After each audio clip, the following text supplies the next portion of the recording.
Guys, today I want to talk about your reactions to the narcissist and what you might consider your own toxicity during your abusive relationship.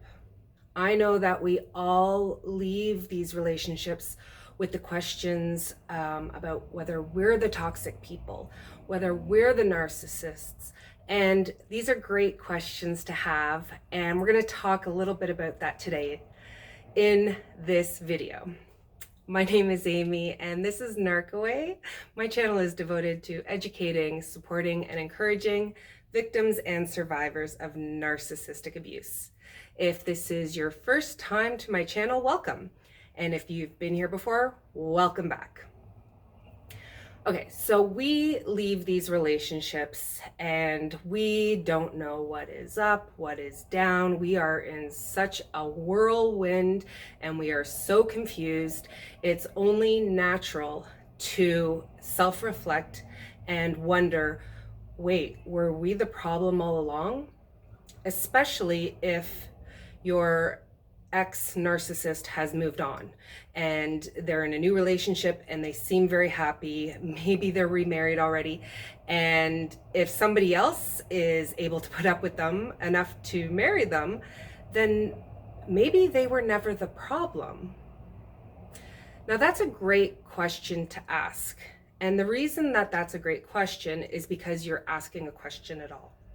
It shows that you're self-reflecting. You are taking everything into consideration, including your own flaws. And this is something that actually the narcissist is incapable of. They will only ever blame other people. They will never reflect back upon themselves and question whether they were the cause of the problems in the relationship. They will blame 100% of the problems, the issues, the fights on you. So the fact that you're questioning yourself tells you right there that you're not the narcissist. Now, don't forget, narcissism is on a spectrum. We all have narcissistic traits to some degree. We can all be a little bit more narcissistic at certain times. For example, when we come out of a narcissistic relationship, we actually become a bit narcissistic in ways because we are so consumed by learning about and discovering narcissistic abuse and what it means, what it was, what happened. And we get kind of on this one-way path where that's all we can think of for a time. And so during that time, we actually become what we're trying to escape. The thing is that that's temporary. That is just a part of the process. That is a road we need to go down to find our healing, to get to that point of recovery. So we might get stuck there for a little while, but that's temporary. We're going to find our way through and out of that zone. So that's okay. Don't get hung up if you find yourself really consumed with talking about it and finding people that will listen to you. And you might even push a few people away during this time because of this focus that you have. But this is different than NPD. This is not a personality disorder. This is a temporary situation that you are going through because of your previous experience. The narcissist lives this way full time.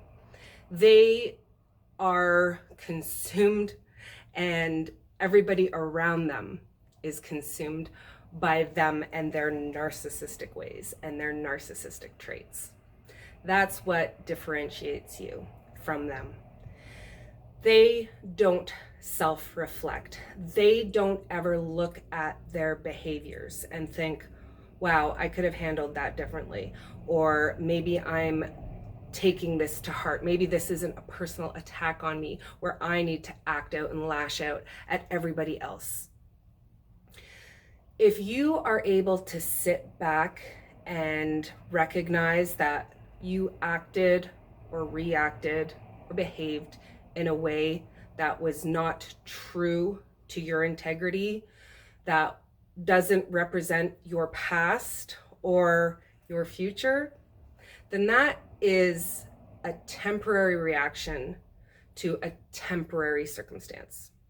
And this is the basis of your entire relationship with an abuser. You have to be able to forgive yourself when you get out of this relationship. And there's a few things specifically you need to forgive. One of them is that you let this happen to you. We leave these relationships, and when we finally get out and we finally free ourselves of the abuse, one of the biggest things we do is kick ourselves and just say, how did I get here? How did I allow this to happen? Why didn't I walk away at the first red flags? Why didn't I leave when I had this chance or this chance or this chance? I kept going back. I kept going back. And now look at me, I'm just further behind. Well, you know what? That's just the nature of this disorder and the abuse cycle. They suck you back in. There's an actual word for this behavior, and that is hoovering. They hoover you back in. They suck you back in. Every time you try to escape, they can't have that. They can't let you go. So they pull you back in with promises of change, even with shown behavior that they can change for a short time anyway. So don't beat yourself up. This is not your fault. You are not weak. You are not different than anyone else. We have all gone through it. Beating yourself up when you finally leave the relationship does no good. You are on a path forward. That is behind you now. Now is a time for healing, for recovery, and for forgiveness. And when I say forgiveness, I don't mean your abuser or anyone else for that matter. I mean for yourself. You need to forgive yourself. You need to let go of everything that you are ruminating about from your own behaviors and your own actions. You were responding to an attack the whole time you were in that relationship. And even if you weren't being actively attacked for, long periods of time, you knew that it was always on the cusp. You were continually walking on eggshells because the past blow-ups and the past punishments that you suffered from your abuser set you up and let you know that at any time, for any reason, the bomb could go off. And because of that, you tiptoed in your entire life. Everything you did, you altered because of the fear of setting somebody off. You would either get a silent treatment, or you would be yelled at, you would be berated, you would be humiliated. You might have even been physically hit, or maybe just threatened of it, throwing furniture, punching holes in walls, breaking cell phones. That fear resonates and sits with you forever when you're in the realm of that person.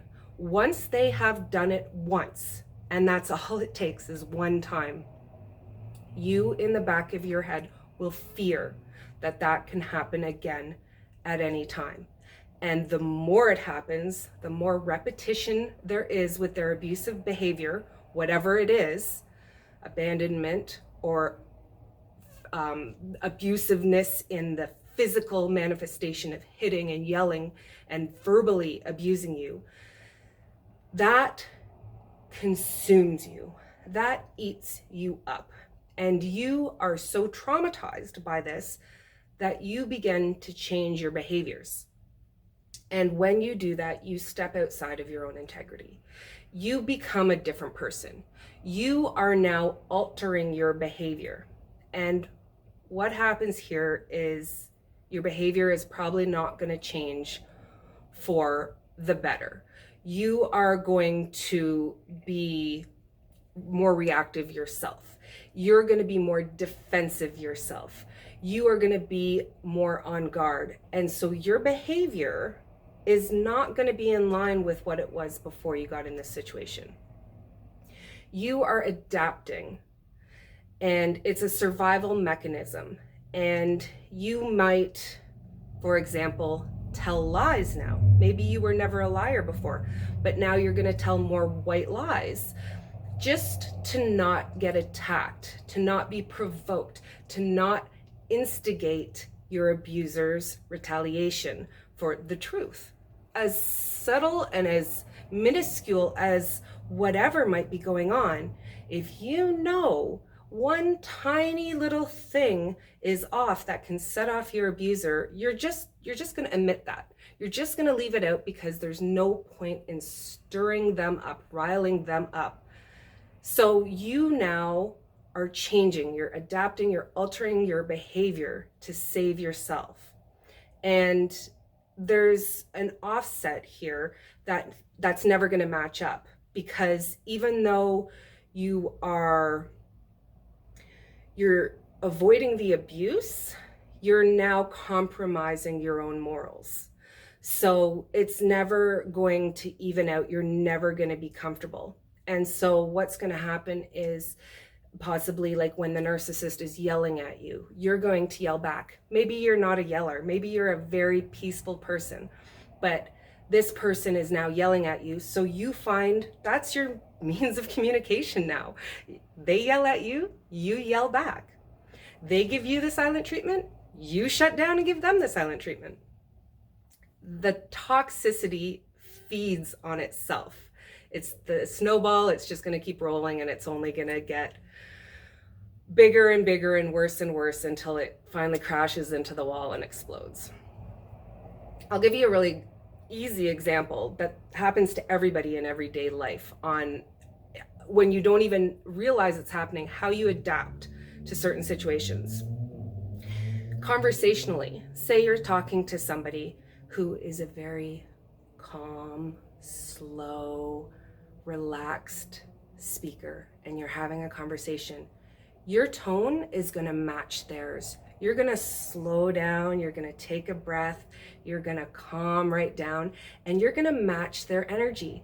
And you won't do that consciously. It's just a natural reaction that you're matching them. And that's how you can communicate and get on the same level. Your energy is feeding off each other. And just like on the other side of it, if you meet somebody who's really loud and talks really fast and talks with their hands and is very excited, you're going to get more excited too. You're just going to match their energy, whatever it is. And so the same goes for this narcissistic abusive relationship. If somebody is coming at you, attacking you all the time, yelling at you, being mean to you, you're going to start reacting that same way. You're going to start yelling back. You're going to play the same games as them, because that's all it is. It becomes a power struggle and a game. And so when you leave the relationship and you look back, you're not going to be proud of a lot of the things that you did and said in the relationship. It's very hard to reconcile that with who you are. If you're not a nasty person, and I know you're not, if you're kind and loving with everybody else in your life, but this one person is able to just push your buttons and get you to react and say things that you can't take back.